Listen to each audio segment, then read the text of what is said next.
this evening, what we hope to do is address some of the concerns we have heard from the community about what's going on.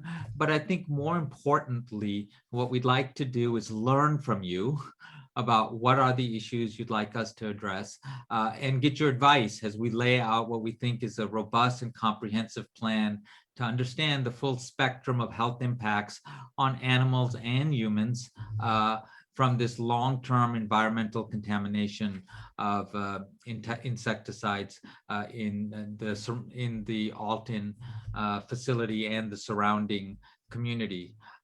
What you will hear, I hope, will be a very thoughtful science agenda. So we have aggressively reached out across the state for the best scientific minds from not just the University of Nebraska. So you'll hear from people from the University of Nebraska Medical Center. You'll hear from people from University of Lincoln, but also Creighton University.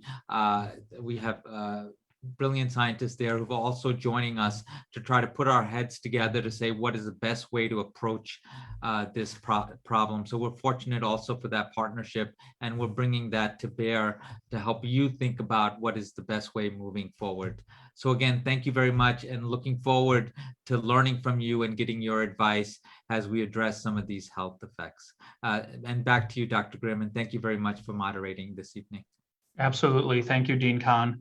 Now I'm going to turn it over to Dr. Wu Smart from UNL, and Dr. Smart's going to talk about the overview of the environmental hazard. And she's been on I was lucky enough to go on a tour a few weeks ago, and she was the best tour guide because she's been on this from the start. She's been watching this unfold as it's been going forward. So she's a great individual to tell you about, what has happened over the last few months or years. So I'm going to turn it over to Dr. Wu Smart to go through that. Thank you, Dr. Grimm and Dean Kahn and fellow colleagues. I really appreciate being here. I'm going to start with just kind of a quick overview here.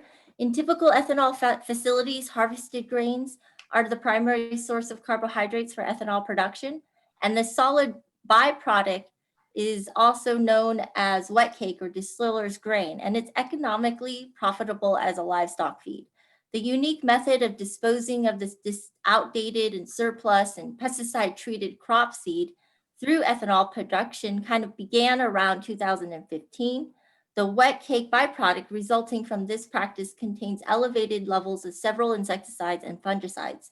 While most of the focus is on insecticides, I do want to note that there are several classes of fungicides that are known to synergize or enhance toxicity of other pesticides.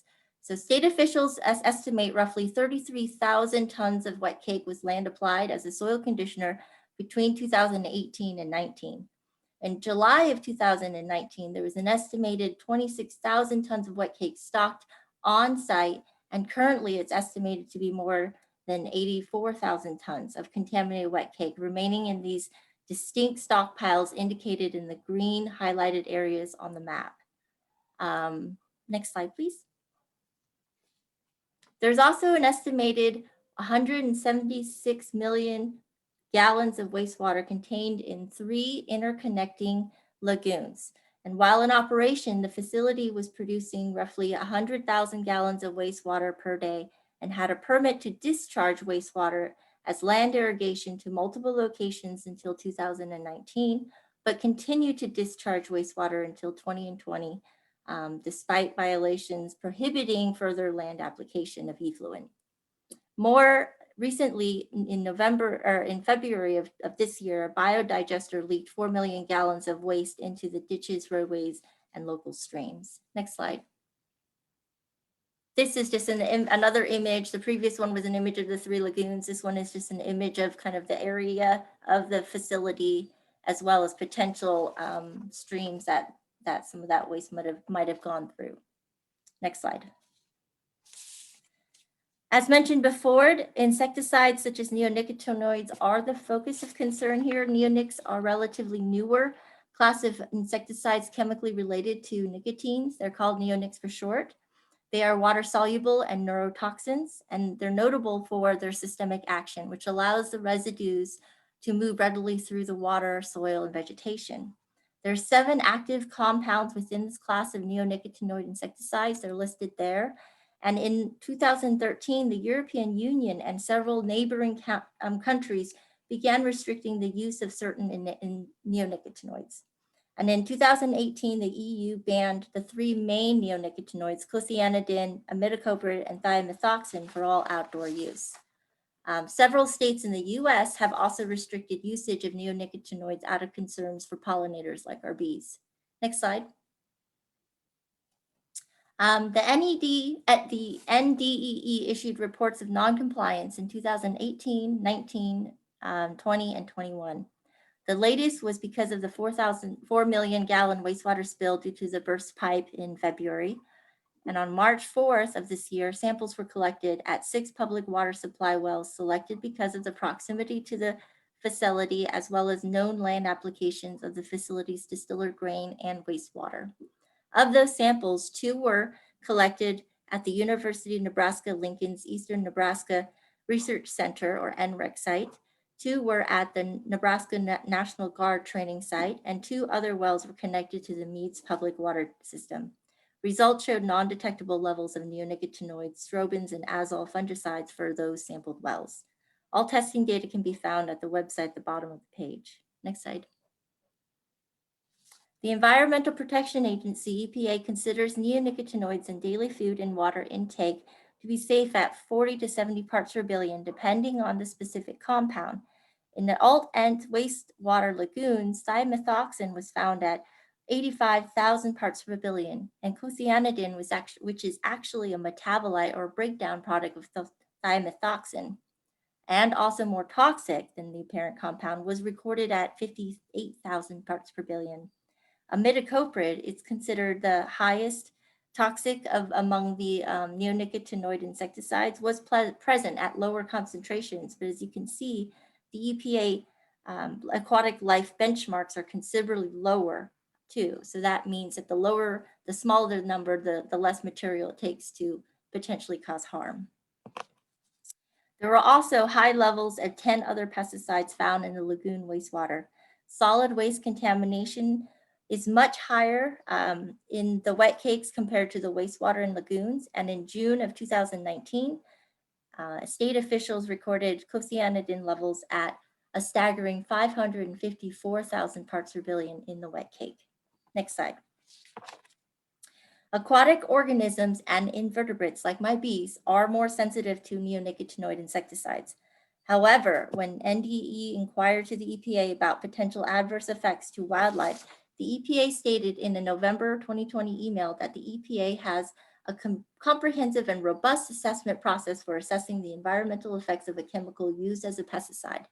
The wet cakes produced by the Nebraska facility represents a level of contamination that has no uniformity or limit on the number and amount of pesticides present.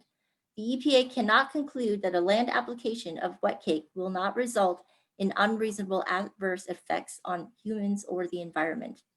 In a January 2021 email, the EPA repeated the same statement for inquiries about the potential harm for lagoon wastewater, as well as discharge or runoff concerns.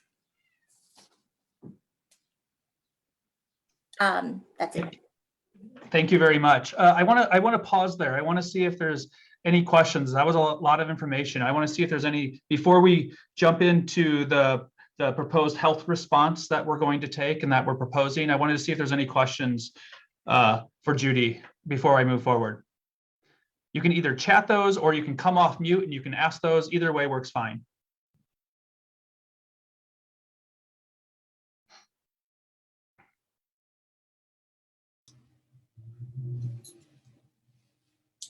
Can you hear me? Yes, I can. Okay, let me start my video here. I'm a adult student scientist at Nebraska NRES at UNL. I guess I'm wondering about what some of the other pesticides are that you mentioned in your last slide and how serious might they be?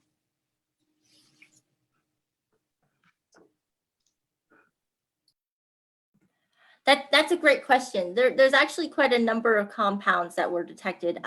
There's a couple of things in play here. The laboratory that is doing the analysis, has only a few dozen compounds that they're screening for. So we don't have an accurate picture of potentially all the chemicals that could be in these products.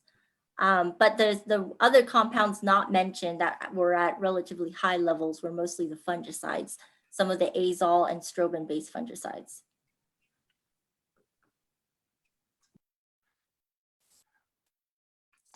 Question, are any of these compounds known to volatilize?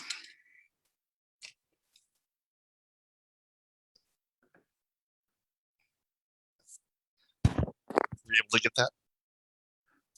Yeah, that might be a question for one of our chemists.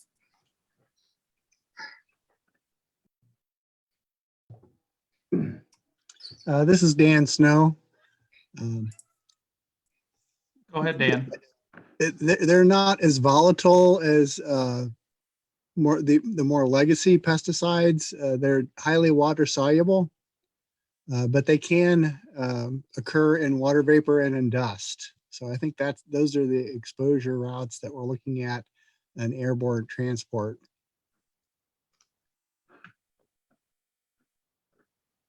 Thank you.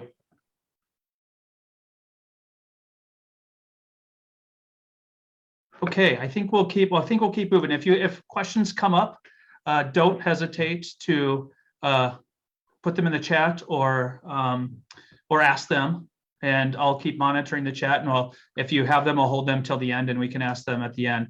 I'm going to turn it over now to Dr. Ellie Rogan, who is the chair of the Department of Agricultural, Environmental and Occupational Health at the UNMC College of Public Health. And she's going to take you through and explain the proposed health response that the research team is proposing for the next several years. Ellie, go ahead. Okay. Hi, everyone. Let me try to explain, tell you what kind of an assessment that we have planned to start on pretty quickly here, and to that we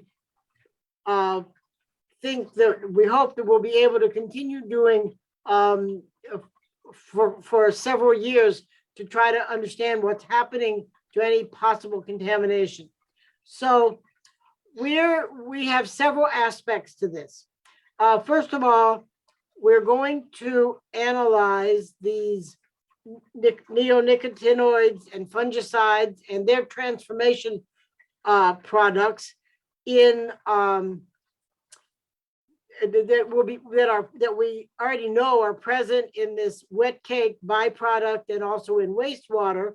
So we're going to be analyzing them in surface water and eventually groundwater and soil, as well as looking in air and air samples, which obviously would have dust in them too, because we're concerned that when it's dry and it's windy, that the air that this can be spread around in the air. And then, of course, when it rains or snowed, the water runs off and it runs out into the surrounding area. So our first thing is to take air dust samples, and then also to take surface water samples, and that would be in the surrounding areas, and that would be in streams or from culverts or from ponds, lakes, the Johnson Reservoir, for example. And so we want to know what the levels of these compounds are, if they're there, and also how far they may have traveled from the plant. So that's the first thing that we're going to be doing. We plan to take some air samples and water samples in the town of Mead, and in order to see if we find compounds there. Also are interested in sampling air and water and soil on or near farms where the wet cake was field applied. So that's the first part of this. And once those samples are collected, they'll be processed, and then they'll be analyzed. You heard from Dan Snow, he runs the water science lab, and he's experienced at analyzing these compounds. We also plan to look at these compounds in some plants that and both food crops and non-food crops. For example, the kind of plants that Dr. Roosmart's bees like to feed on, and in order to understand what's happening to the plants there. Next slide. So let me jump here to the animal health. We also plan to look at some wildlife, for example, small animals or possibly even the bigger animals like deer that are in the area to see if they've been contaminated. Also, probably we're going to look at amphibians like frogs who live in ponds around there, because actually the amphibians don't travel much. The other animals cover a wider area and you don't exactly know where they've been, but when apparently frogs, if they like a pond, they just stay there, so you know where they are. But we're going to be collecting biological samples from that kind of animals, and we also plan to look at some companion and production animals too, in order to see whether they have been contaminated.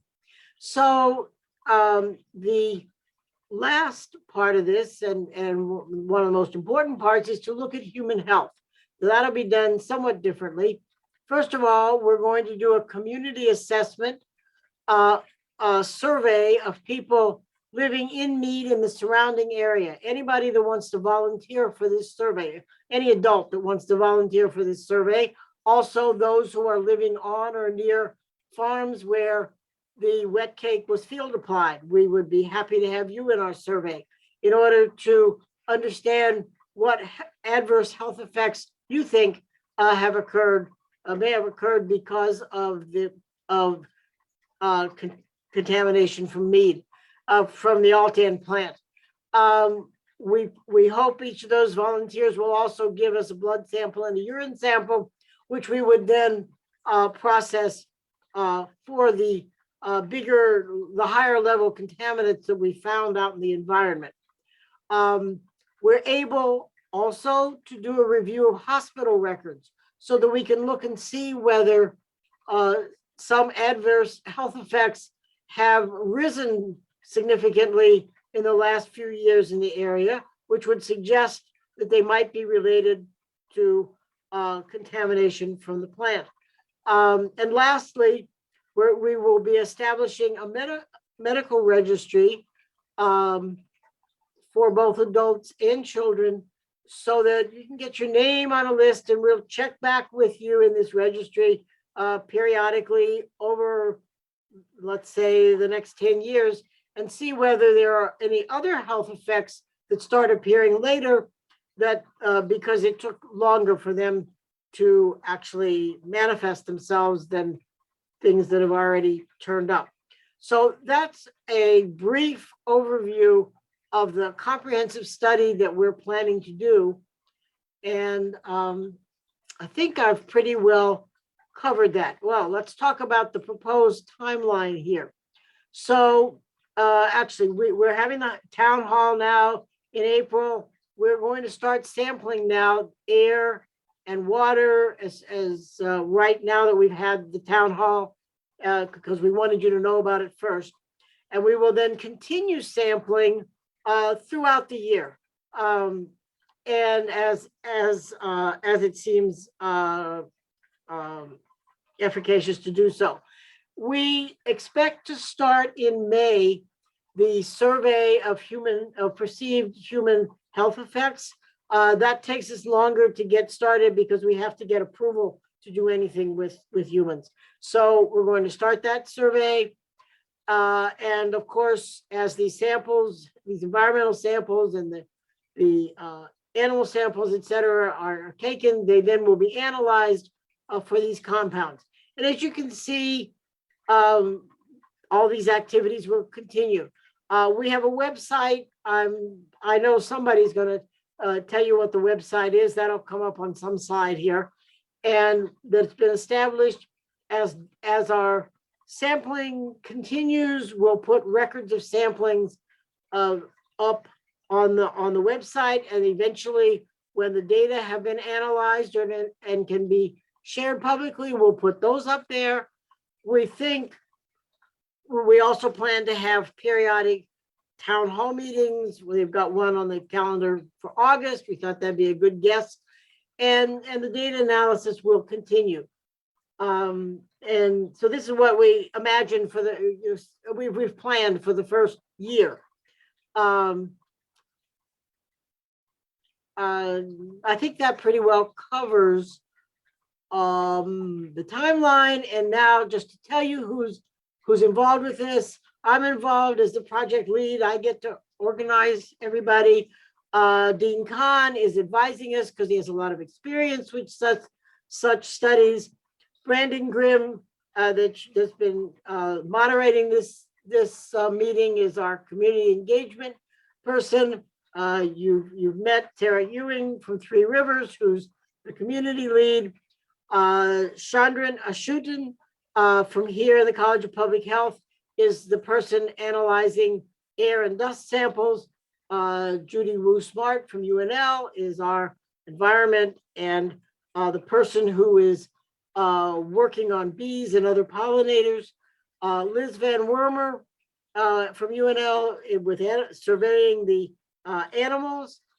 Shannon Bartout Hunt from UNL is the person, she's a civil and hydrologic engineer, and she will be doing the surface water, groundwater, and soil analyses. Dan Snow from the Water Sciences Lab at UNL is our analyst. Jesse Bell from here in the College of Public Health has experience with the human survey of perceived health effects, and also will be in charge of looking at the hospital records. John Schulz from the Department of Biology at Creighton University is a toxicologist, an ecotoxicologist, and is helping us with these analyses. Pierce Greenberg, also from Creighton University, is an expert at GIS, which is a mapping and kind of technology, and he will help us in analyzing and picturing what's happening here. And finally, Dr. Hank Newburn from Saunders Medical Center is our medical advisor. And I think I've now told you everything I think I'm supposed to tell you, unless I'm supposed to talk about financing also. I guess I'll go ahead and you can read this slide as well as I can. We think that to do this right and to give the people living in Mead and the surrounding community the kind of information about the possible effects on the environment, human health and animal health, that this is probably going to cost $10 million over 10 years. The Claire M. Hubbard Foundation has given us seed money to get this off the ground because Dr. Hubbard recognized that we needed to jump on this quickly in order to be able to provide good information to the citizens in the area. We're hoping that the Nebraska legislature will provide us some extra funding. We're asking. We're also looking, we're applying for grants from the National Institutes of Health. We're going to apply to the Nebraska Environmental Trust. The next opportunity for that is next fall. And we're interested in any other philanthropy that might, anybody who might like to contribute to this. I think I've now reached the end of my remarks. And I think we're open for questions. And I know there are some questions there because I saw them in the chat.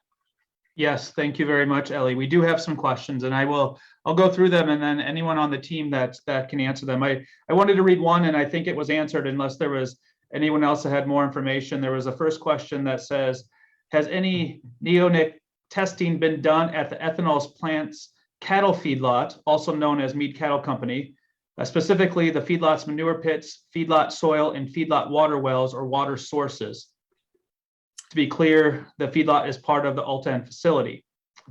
I believe this was the answer. NDE told me today no testing has been done at the feedlot. I don't know if anyone else has any more information than that. No, and I mean, well, we would, if we were to get samples to analyze, we would need permission from them to go on their property. And we've not approached anything like that. The next question I have, is there a map of fields where the wet cake has been applied?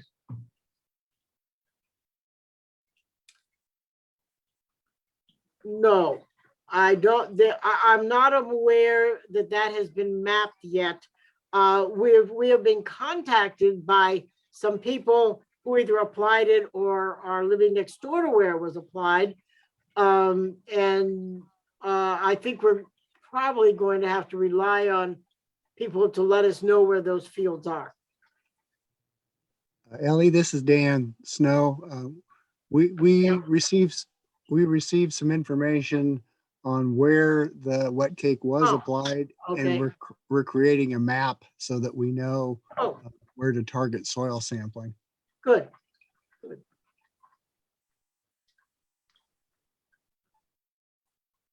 The next question I have, does a sampling protocol include analysis of the target compounds in aquatic microinvertebrates and fish, both in the streams and in Johnson Lake? Liz, would you like to answer that? Because that's really your area. Sure. Hi, everyone. My name is Liz Van Wormer, and I'm working on the animal surveillance component of this project. I'm really excited to have the chance to talk with all of you. And we're still working through our ideas and discussions about what animals will be included in the sampling, but we're really hoping to reflect the broad nature of potential contamination. So not only can some of these compounds impact animal health directly, they can also impact the food web and then indirectly impact animals long-term too. So you might see some animals that could die of these compounds, but others could have changes in behavior and reproductive success. So that's really the part about building in a long-term monitoring component too. So aquatic invertebrates are absolutely on our list. So some of the monitoring that we would do with animals would be to test directly to look at levels in tissues. And we'll also be looking at the numbers of animals and the types of species around, because the diversity of species in a place and the numbers, the abundance of the animals can tell us a lot about the health of the wildlife and domestic animals as well. And then for fish, we're exploring those options. We're also thinking about bivalves. We're looking at terrestrial insects too, as well as the amphibian communities like frogs and songbirds, which could be impacted by neonics. And then, as Ellie mentioned, small mammals. Thank you. The next question I have, do neonics bioaccumulate?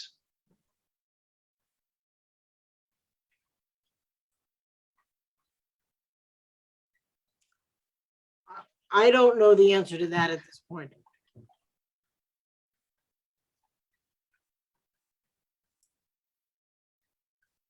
The next If I question, may.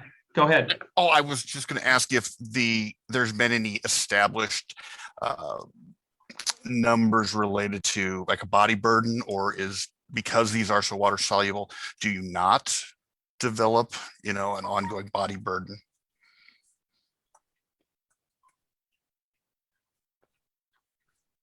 We have not gotten that far. It's possible that others have studied some of this, but I don't believe we've seen anything published in that regard. I've recently been speaking with a couple former employees. One in particular was very involved during the bioreactor spill. And he reported that himself, along with one other individual, suffered quite acute reaction later in the day. Looking at the timeline, I didn't see anything aimed at previous employees of the ULTA facility that may have had a more acute exposure. Have you spoken with any? We have been contacted by a few, and we certainly hope and would encourage any workers, former workers, to join our study, to participate in the survey, to donate blood and urine, and to sign up for our medical registry. That's, you know, we really, and anybody listening today, if you know any former workers, to please encourage them to volunteer for this survey, which we will publicize, believe me, once it's available for people to join. Thank you for that question. I have another question in the chat. What about neurodevelopment studies in infants and children's? Is this something that is being proposed, or We have not proposed this yet. This is one of the reasons that we want to include both children and adults in the medical registry, because we're particularly concerned about effects on small children. And so that's the way, that is at least our initial way to try to begin to get a handle on this. I think if we discover that, you know, there are a number of children, and that this looks like there could potentially, you know, be a significant study here, I think we would look for other collaborators so that they could join us and do studies like this. At the moment, none of us, we haven't gotten that far yet. Thank you, Ellie. There are a few questions about the recording of this session and the slides of this session. We have put the website that Dr. Rogan talked about, that we have a website. We will be starting a website. All of these materials will be located on that website. There was a question about where the sampling results for these efforts will be posted. That will also, when we have sampling results, when we start the research and the assessment and evaluation, they will be posted on that website as well. And as Dr. Rogan talked about in the timeline, we will have consistent updates to the community as we go through. Over the next year, we'll have at least 3 to 4 different town halls like this, where we can present and provide those results to the community, and you can use them as you wish. We will also be working directly with the health department, and the health department will help distribute and disseminate all of those materials as well. Another question I have is, how long do neonics last? Do they have a half-life or degrade to something less toxic? This is Dan Snow. I think I can answer that question. We don't have half-lives for all of the insecticides. Looks like for the compounds that we do have half-lives for in surface water, half-life ranges from anywhere from several weeks upwards of a year.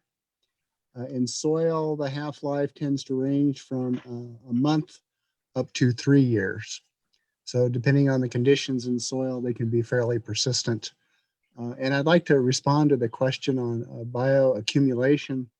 These are very water-soluble compounds, so they're not going to biomagnify the way that some of the more classical pesticides would. They wouldn't concentrate, say, in fatty tissue, but they can be readily absorbed by plants and animals, and they can be metabolized. Thank you, Dan. Another question, are you aware of any studies that are comparable to this size and scope? I see shaking of heads from a number of people on the team. So that's a no. Yeah, I think this is unprecedented. Will you be evaluating potential reproductive impacts on humans? We, once again, the way that we can do that would be for people to participate in the survey and participate in the medical registry. that would be the entry point so that we have someplace to start in order to study that. Great, thank you. Do we know what long-term exposure to the dust and gases emitted by the residue might do to human and animal life? And then a follow-up, how many years of studying will be done to assess potential cancer, neurological or other afflictions?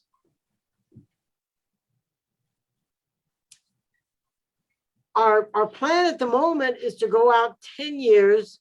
If we, I mean, this always comes back to funding, but I think that if there's reason to continue it, we certainly would be vigorously looking to establish, to continue the study.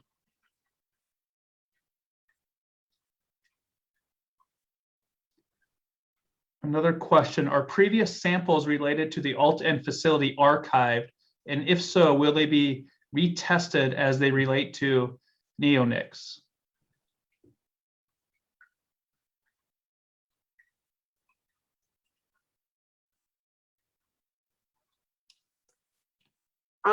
We don't have access to previous samples. I don't know. I don't know how we would do that.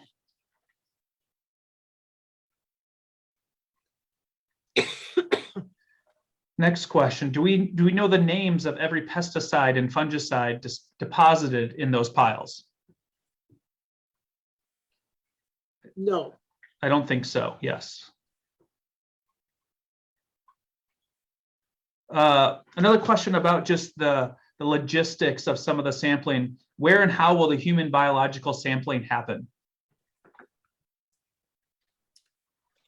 Well, our plan at the moment, our plan is for when someone volunteers for the survey and sits down with one of our staff people that will be conducting the survey. First, that person has to give so-called informed consent. They have to do that. Then they take the survey, and the staff person will be certified to take a blood sample and also to provide a container so people can collect a urine sample. So that will happen at the time of the survey, and then those samples will be kept cold and brought back to the university for processing and storage. Thank you, Ellie. Another question, is everyone aware that the ULTA plant is on the site of the World War II Army ammunition plant? I think the research team is aware of that. And those on the call, if you're not aware, now you are aware. So if you weren't aware, you learned something else today, that yes, that we are aware that the site is on the World War II Army ammunition plant. The next question, how are you working with NDEE on this project? NDEE is committed to us that they will cooperate with us in every way that they can.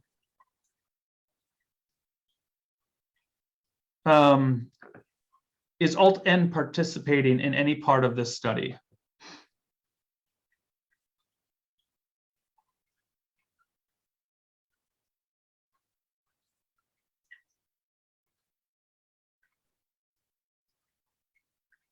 Dean Khan, do you want to comment on that? This is Dean Khan. Yes, Oops. You just muted yourself.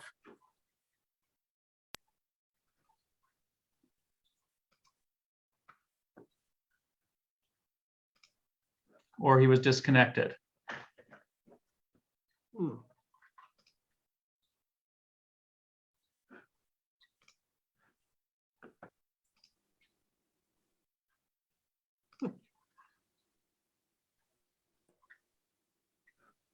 I think he was disconnected. I don't see him listed anymore on my participants list. Real quick while we're waiting, I live about a mile north of the facility.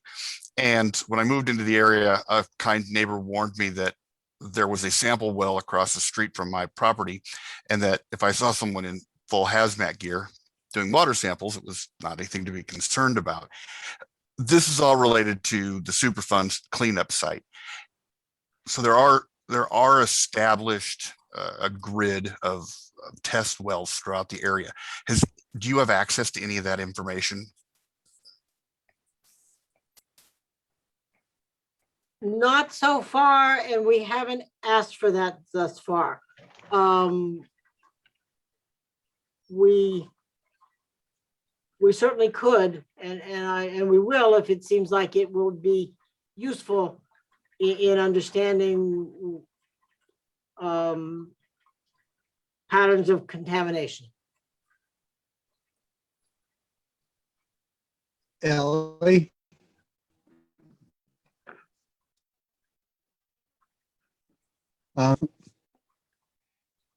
We Whoever's trying to visited talk, you're with cutting our out. natural resources district. Oh, sorry.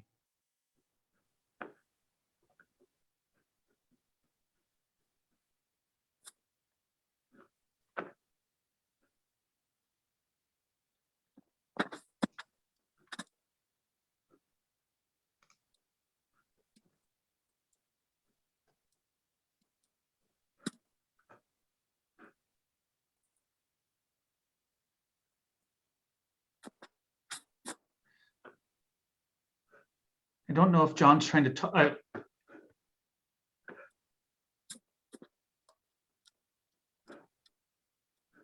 Okay, I'm going to move on. Let's see, where would I? So does the study team need access to records from alt and seed suppliers to ascertain what was processed?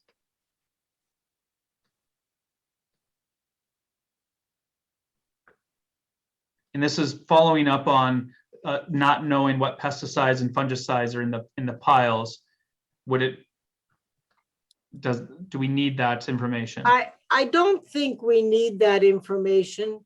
I think that our expectation from what's been analyzed already is that there are certain compounds that we are finding or that are in higher quantities, and we'll probably be focusing on those as long as they're toxic compounds as ones that we can follow the best. I don't think there would be a value for us in trying to track down every compound. It wouldn't be possible, and I don't think that's not typically a useful way to go.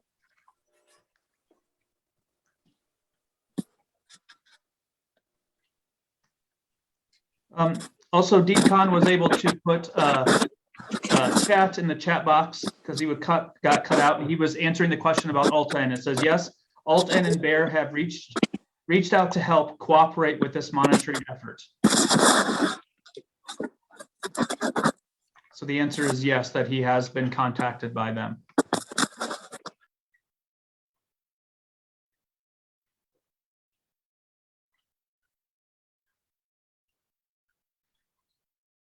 We had a question about which gentleman earlier said this study was unprecedented. I think that was answered.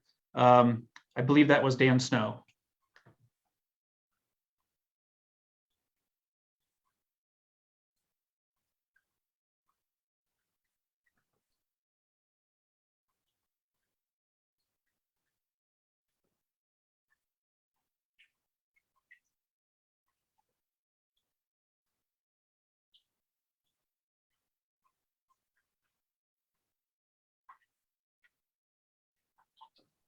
And then Dean Kahn also says the science team will be meeting with the seed manufacturers in the future.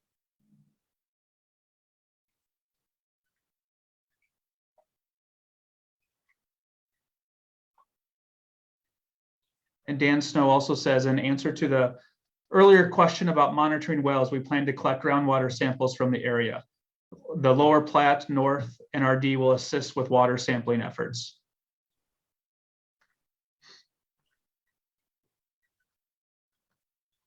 Also a question about, I saw that the Fremont Area Community Foundation was listed under the fundraising slide. Do you have any idea how involved the organization will be in fundraising for the project? As far as I know on that is, there has been an initial conversation. I am not aware of how involved they will be on that. Dean Kahn could answer that as well. He had an initial conversation with them, but I'm not sure how involved they will be on the fundraising side.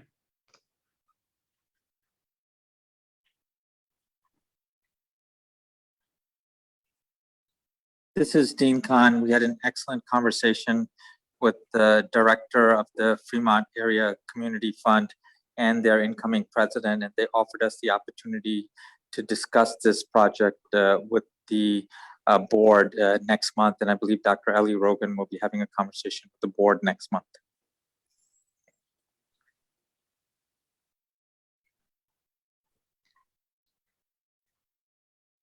Another comment, any chance the NIH has been contacted or may be involved? I know Dr. Rogan is considering an NIH grant, I believe. I don't know other than that. Dr. Rogan, if you have any more information than that. I don't have any more information than that. NIH gives out money on a competitive basis. You have to compete for funding. We are in the middle of preparing an application for a so-called rapid response kind of a grant that the National Institute for Environmental Health Sciences had. We're trying to frame it in a way that we think would be the most interesting to them. And we can always be hopeful. But such funding is just always competing with other applications. And to that end, the last comment, if you're following along on your chat, the University of Nebraska Foundation has started a crowdsourcing funding site as well. One of the link was posted in the chat. It will also be on the website as well. I wanted to make sure that was communicated as well. Brandon, where can people find the website, the URL for the website? We have it in the chat, and then I'll ask Dan if he can just put it in again so it's at the bottom, so everyone has it at the bottom of the chat so they don't have to scroll for it. That would be great.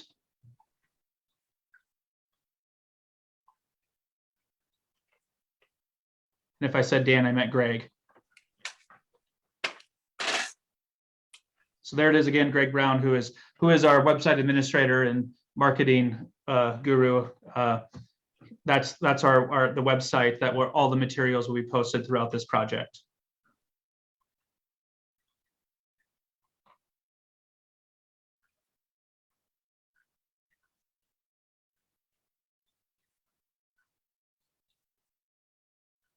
I'm going to ask these last two questions, and then we'll do just some closing remarks. When will the map of the wet cake, where the wet cake has been applied, be available, and where can we see it? Can we tell by looks or smell of soil conditioner applied to the fields around our home if it is wet cake?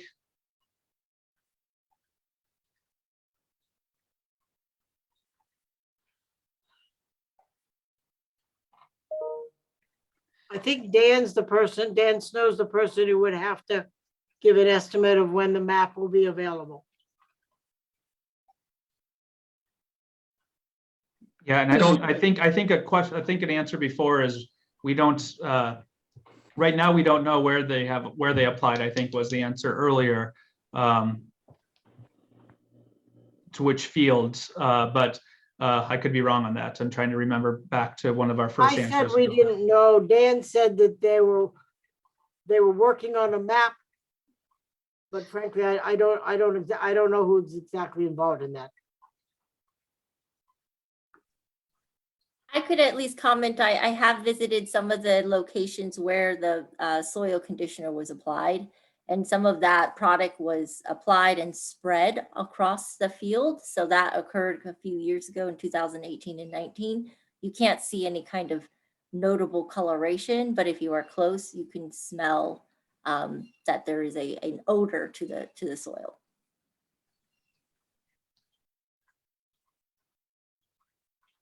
There is a field to the east of Wahoo that had it spread, and it appears it was removed from the field quite some time ago, and there is very obvious staining of the field still there.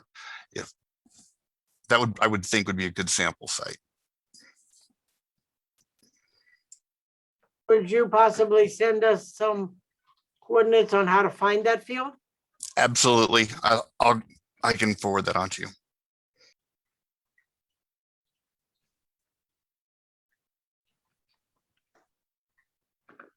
I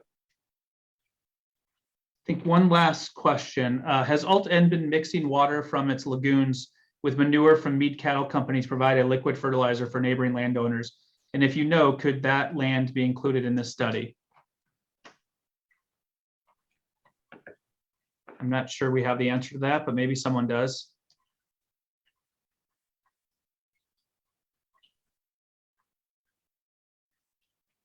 I could speak to that a little bit. I know that they were discharging wastewater from the lagoons as a liquid fertilizer. I don't know if they were mixing manure or any other product from Mead cattle.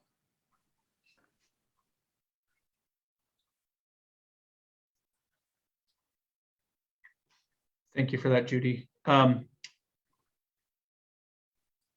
Greg, also just, I think I just want to re-emphasize that again, the website, and we will be posting any updates we have to that website. We will also work with Tara at the health department to post on some of their website or social media accounts as well, just if we have new information, so you're aware of that. I would say monitor that as well. I will also, what I'll do is I'll put my email address in the chat too, and you can take that down. If you'd like to be included on updates, emails, and things like that, we can start an email list as well. If you want to be more involved, want to make sure that if you have follow-up questions, you can have that, and we can just so we can stay in contact with you. So we have that information. If not, that's just fine too. But I just wanted to give something, since I know we didn't do any type of registration or information like that. We did that on purpose because we didn't want to make it seem like we were going to bombard you with things just by having you attend this. So if you want to be more involved or want to make sure that we continue to update you, you can email me, and we'll think of possibly a better way for that, but that's a good way for now. And I will make sure the right people get it on the research team. And then could I just add that we're still learning a lot about wildlife populations in the area, and if anyone is interested in sharing their local knowledge, we know that frogs are starting to call, birds are starting to breed. I'm going to put my email in the chat as well, and we'd be really happy to engage with you if you're interested in the animal health side of it.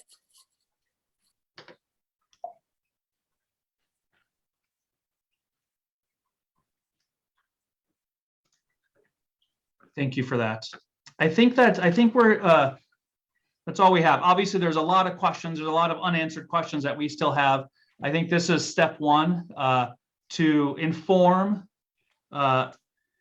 you very concerned citizens, community members about our proposed assessment and evaluation project. I think we will learn a lot more as we go as well, and we hope to learn a lot more from you as individuals, because it feels like some of you have been living with this, you're living in it. You know a lot more than we do because you're in the community every single day.